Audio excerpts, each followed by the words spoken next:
Saboo isma sama'a la ismaa. Kan gurra qabu haa dhaga'u, kan laphee qabu haa hubatu. Maqaa Abbaa, kan Ilmaa, kan Hafuura Qulqulluu, Waaqa tokkoo.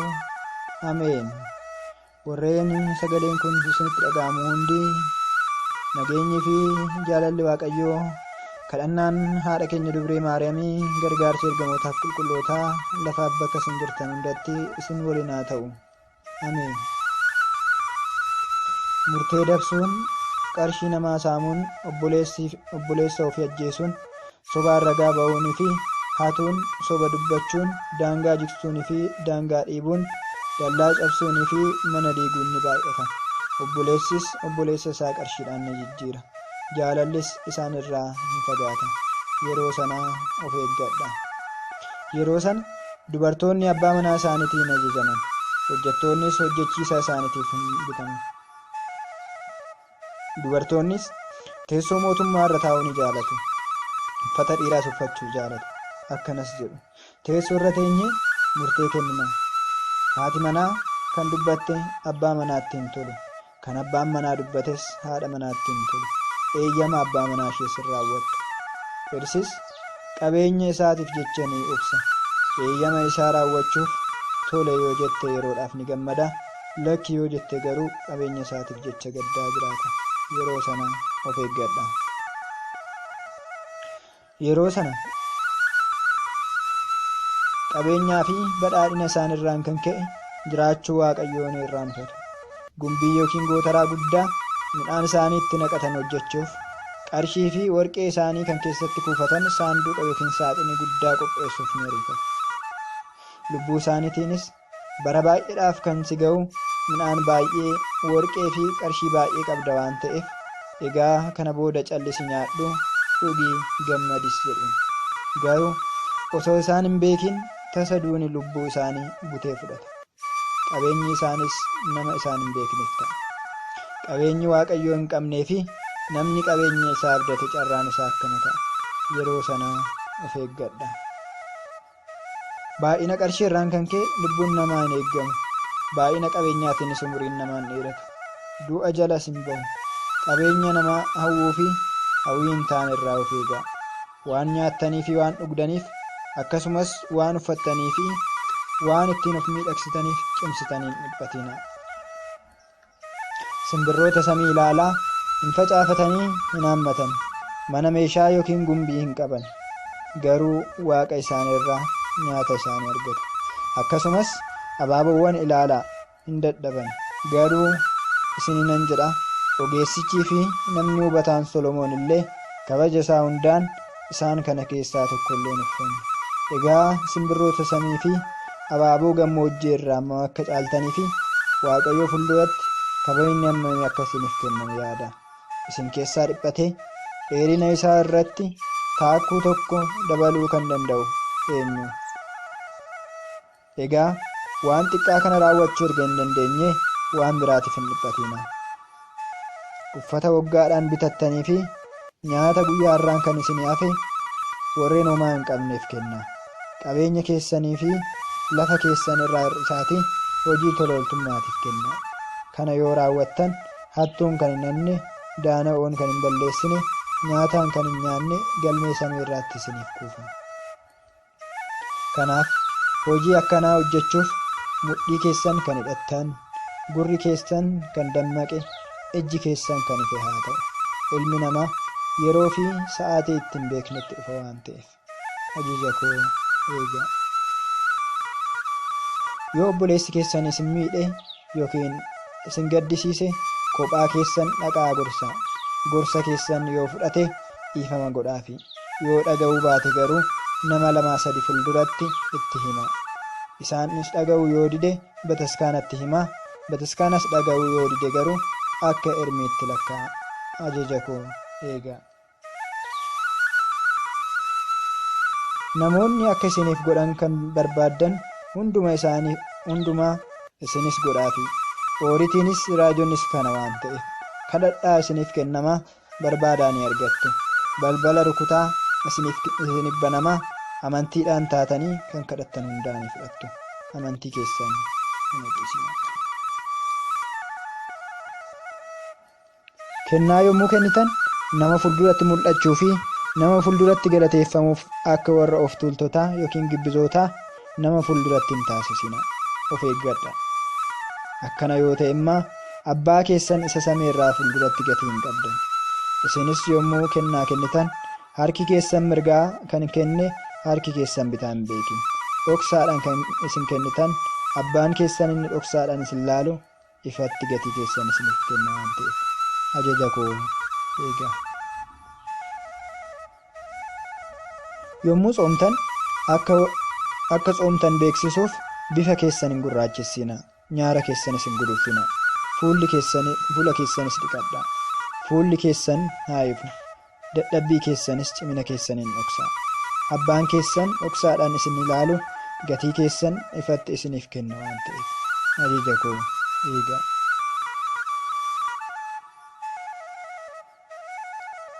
Walii keessan wal jaaladhaa. Tokkummaa keessanis cimsaa. Isin gidduutti gargar ba'uun hin jiraatin. Mootonnii fi uummanni wal qoqqoodan dafee bada. Manni wal qoqqoodus jabaateen dhaabbatu dafee jiga. Ajaja koo eegaa. Namni obboleessa isaatiin yookiin namaan rusuu hiyyeessa jedhee arrabse namoota gidduutti itti murtaa'a. Duudaa, jaamaa, caccabaa, luqqaa jedhee kan arrabse garuu abidda bara baraatitti murtaa'a. Yeroo sanaa of eeggadha. Dhuguma dhugaan isiniin jedha. Namni bishaanii fi hafuura qulqulluu irraa hin dhalanne mootummaa Waaqayyoo dhaaluu hin danda'u. Sobaanis hin kakatinaa. Samiidhaan hin kakatinaa. Samiin teessoo kooti. Lafaanis hin kakatinaa. Lafti ijjata miila kootiiti. Ofii keessaniinis hin kakatinaa. Rifeensa mataa keessanii keessaa tokko adii yookiin gurraacha taasisuu hin dandeessan. Garuu dhugaadhaan dhugaa, sobaan immoo soba jechuudhaan dubbii keessan cimsaa. Kanaan ala kan ba'e garuu hamaadha. Ajaja koo eegaa.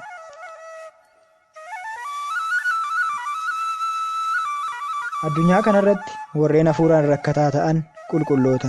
Mootummaan Waaqayyoo kan isaaniiti waan ta'eef. Warreen garraamii ta'an qulqulloota.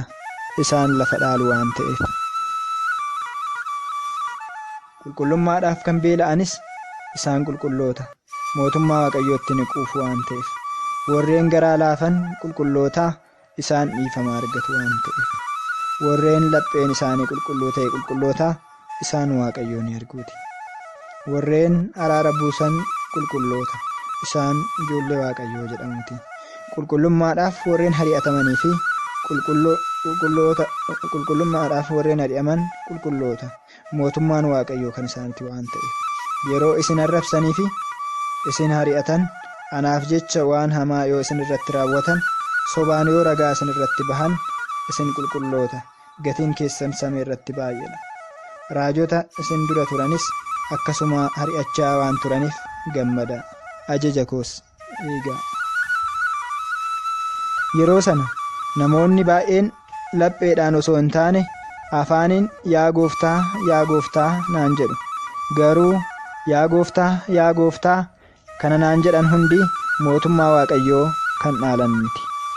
Yeroo sana of eeggadha. Yeroo kadhannaa kadhattan akka warra gibbizootaa yookiin of agarsiistotaa daandii gubbaa dhaabbattaniin kadhatinaa. Dubbii isin baay'isinaa. Isaan garuu dubbiin isaanii fi kadhannaan isaanii waan dheerateef Waaqayyoon waan isaan dhaga'utti fakkaata. Isin garuu dhoksaatti akkana jedhaatii kadhadhaa. Yaa abbaa keenya hoo samiirra kan jiraattu maqaan kee haa qulqullaa'u. Mootummaan kee haa dhufu. Jaalalli kees samiirratti akkuma ta'e akkasumas lafarratti haa ta'u. Buddeena keenya har'aaf ga'u nuuf kenni. Yakka keenyas nuuf dhiisi. Nutis kan nu yakkaniif akkuma dhiisnuuf qorumsatti nu galchin. Hamaa irraa nu oolchi malee mootummaan kan keeti hoo. Humnis galannis bara baraan.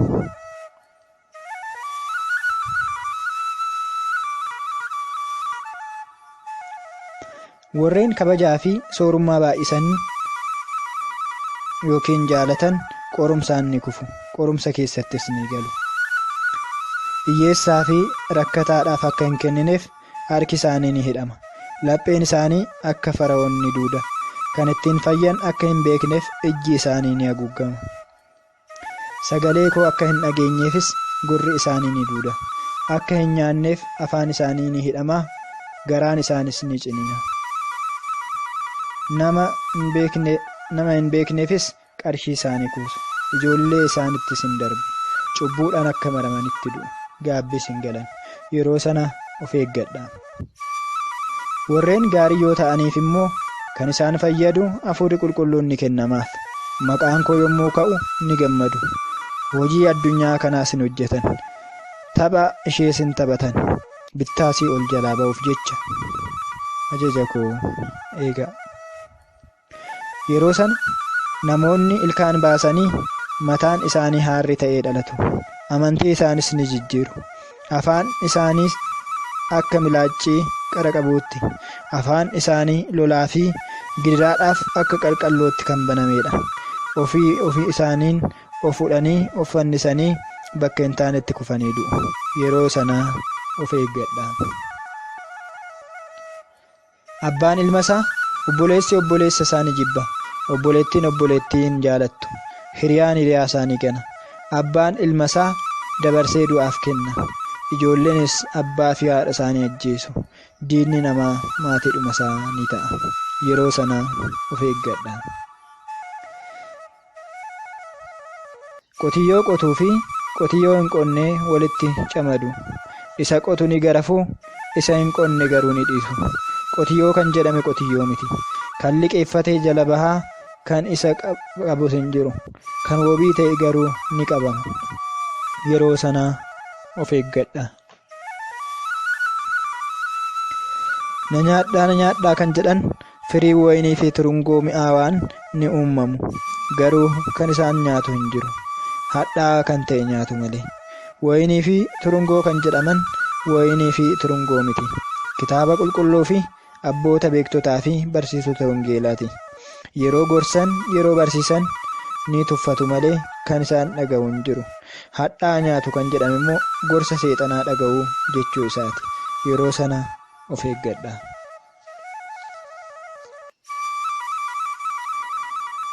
Yeroo sana bineensonni gammoojjii bakka isaanii dhiisanii magaalaatti ni galu. Bineensota gammoojjii kan jedhaman baahitaawwota.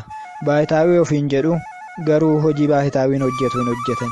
Tsooma, kadhannaa, halkan dammaquu hin beekani. Monoksoota ofiin jedhu garuu hojii monoksootaa hin hojjetan. Eeyyama Waaqayyoos hin raawwatan.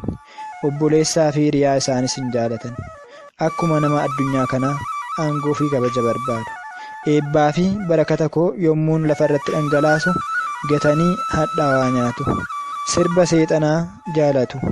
Bara sana loltoonnis, mootonnis, qulqulloonnis, cubbamoonnis, garboonnis, gooftonnis seexanaaf bitamu. Cubbuu fi of tolummaadhaanis ni guutamu. Jaalalaa fi gad of qabummaan waan hin jirreef, waan hin qabneef kadhannaan isaanii Waaqayyo fuulduratti gatii hin qabu. Ixaanni isaanis gara samiitti ol hin ba'u. Isaan kana fakkaataniif balballi gannataan banamu. Yeroo sanaa of eeggadhaa. Luba kan ofiin jedhan Hafuurri Qulqulluun kan irra hin bulle, gara mana kiristaanaatti kan hin deemne, addunyaa kana kan jaalatan ni ka'u. Isaanis galata Waaqayyoo dhiisanii addunyaa kana duukaan kan bu'an. Seera koo diiguun warreen haadha manaa 3 fi 4 fuudhan, dhiiras dubartootas soba kan barsiisan, warreen maqaa kiyyaaf bitaman fi tajaajila kiyyaaf hinaafan kan tuffatanidha. Yeroo sana of eeggadhaa. Yeroo sana warreen wallaalaan beekaanii ta'u. Warreen beekaan immoo wallaalaanii ta'u. Bishaan tulluutti yaa'a. Bishaan tulluutti yaa'a kan jedhame kan isaaniif hin taane anatu mo'aa warreen jedhanidha. Ani Waaqayyoon mootiin osoo hin jiru kan ajjeesu, kan fayyisu, kan adabu, kan maaru yookiin kan dhiisu, kan muudu, kan aangoorraa buusu, samiidhaa gadi lafaa olitti Waaqni biraa hin jiruuti. Yeroo sana of eeggadhaa. Yeroo fi bara sana Magaalaan murteen dhugaa itti kennamaa ture keessatti murteen ni jallata. Biyyi qulqullummaan guutamtee turte biyya lubbuu baastotaa fi biyya yakkamtootaa garaagaraa keessa jiraatan ni taati. Abbootiin aangoo fi aangaa'onnis wombadoota waliin walii galu.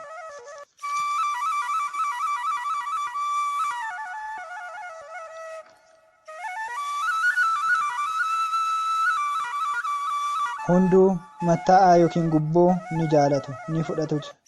Kennaa fi harka fuudhiin garaagaraa argachuuf ariifatu. Kana irraan kan ka'e hiyyeessaa fi sooressa gidduutti murteen sirriin hin kennamu. Yeroo sana of eeggadha. Matta'aa yookiin gubboo fudhachuun soba dhugaa immoo soba kan taasisan, hamaadhaan gaarii, gaariidhaan hamaa kan jedhan, dukkanaan ifa, ifaan dukkana, hadhaa'aadhaan mi'aawaa, mi'aawaadhaan hadhaa'aa kan jedhaniif wayyu. Yeroo sana of eeggadha. Kanaafuu laboobaan abiddaa galabaa akkuma gubu, daaraanis bubbeedhaan haramee akkuma bulluqu, isaanis hiddi isaanii ni tortora, midhaan isaanis ni goggogaa, akka daaraattis ni bulluqa. Seera Waaqayyoo diiganii sagalee inni dubbates tuffataniiru waan ta'eef yeroo sana of eeggadha. Midhaan isaanii akka ga'een hawaannisnii fi girrisaan firiiwwan lafarraa kan nyaatu dheekkamsi isaanitti ergama. Yeroo sana biyya irratti lolli mormiin ni ka'a. Daldaltoonnis oliif gadi deemanii akka hin daldalleef daandiin galaanaa yookiin kaanaaliin ni cufama. Uffannis ni dhabama, gatii hedduudhaanis hin argamu. Qabeenyi yeroo sanii gatii hin qabu. Hoolonnis, sa'oonnis, horiin hunduu ni dhumu. Bataskaanni ni cufama, ixaannis hin argamu. Jawween isaan fixus ni dhufa. Sardiinni, boofni, waraabessis, qeerransis, leencis isaan fixa. Fiigee kan jalaa ba'u hin jiru. Kan ba'es deebi'ee hin galu. Akka cuucii lukkuu yookiin indaaqqoo cululleen haadha jalaa buttee fudhattu, culullee buttuun itti ajajama. Yeroo sana of eeggadha. Yeroo sana dhibee daddarbaanii fi beelli hamaan ni ka'a. Namni foon namaa nyaata. Namoonni baay'een akka horiitti marga dheedu.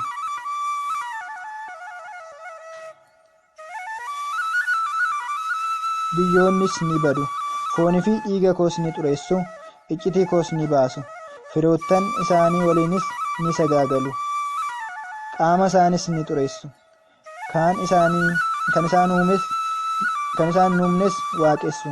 Kanaafuu kan isaan balleessu mootiin hamaan isaan irratti ni mo'a. Xiqqaanis guddaanis ni dhuma. Dhiirris dubartoonnis, monoksoonnis, luboonnis, uummannis biyyarraa ni dhumu. Warreen rakkoo kanarraa hafan illee laphee isaanitti hin deebi'an. Laphee isaanii wallaalummaadhaan guutamanis dheekkamsa koo isaan irraa hin kaasu. Yeroo sana of eeggadha. Yommuu asoosama hafuuraa kana isiniif qopheessinu kitaaba qulqulluu akka wabiitti fayyadamne keessaa kitaaba qulqulluu Abbaa 81, Fikkaaree Iyyesuus, Gadilee yookiin Qabsuura Faxxoorii fi Mul'ata Saabeellaa fayyadamneerra. Kutaan lammaffaan isaa itti fufa. Eseektiiyuub sabiskiraayib gochuun, sheer gochuudhaan, yaadaa fi gorsa qabdan inboksni gochuudhaan akka nu hordoftan gamanumaas hin beeksifna. Kakaasee kan nu jalqabsiisee kan nu xumursiisee Waaqa abbootii keenyatiif kabajni haa ta'u baraan hanga baraatti. Ameen. Zaboo isma sama'aa la yismaa. Kan gurra qabu haa dhaga'u, kan laphee qabu haa hubatu. Maqaa Abbaa, kan Ilmaa, kan Hafuura Qulqulluu, Waaqa tokkoo. Ameen. Warreen sagaleen kun isinitti dhaga'amu hundi nageenyi fi jaalalli Waaqayyoo, kadhannaan haadha keenya Dubree Maariyaamii, gargaarsa ergamootaaf qulqullootaa lafaaf bakka isin jirtan hundatti isin waliin haa ta'u. Ameen. Murtee dabsuun, qarshii namaa saamuun obboleessi